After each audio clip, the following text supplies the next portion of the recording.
CGI skies in Blender? Let's go. Open up Blender. Now delete everything.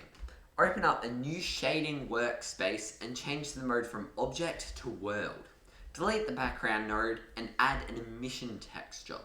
Now connect that to a color ramp and drag the factor out to a noise texture.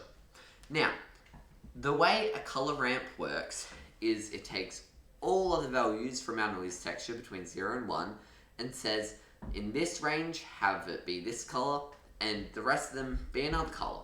So if we make all of the values black except for the very brightest points, the values very close to 1, we can make a really sharp speckled effect.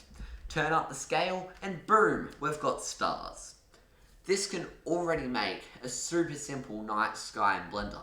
To make your scenes more complicated, we can duplicate the whole emission texture node setup we've got and put the outputs from the emission textures into a mixed shader node.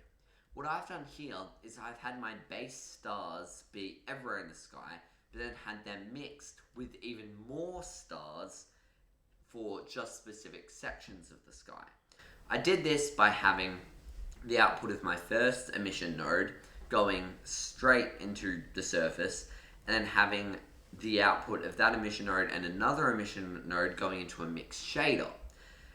Then just change up your star shader a little bit, maybe changing the colors or the size or things like that, and you can create some really complex stars.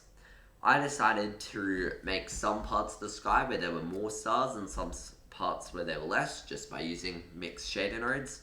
And then I decided that I'd do this again. I added slightly purpley pinky stars. I added some bigger, more sparse stars to maybe look like specific constellations. I even decided to go crazy and add some orange stars. The point is that by doing this, you can make really awesome night skies without HDRI. HDRIs are great, but they're not procedural, which is always a downside, and also you might often get land in the background or something like that. Also, if you wanted to have the HDRI light the scene, then the whole sky will be lit up, whereas this you can have just the little points of light being bright. Now, by the way, this won't be powerful enough to actually light your scene. You'll need to have other lights in your scene, but it makes a great background and does look really cool. Thanks for watching.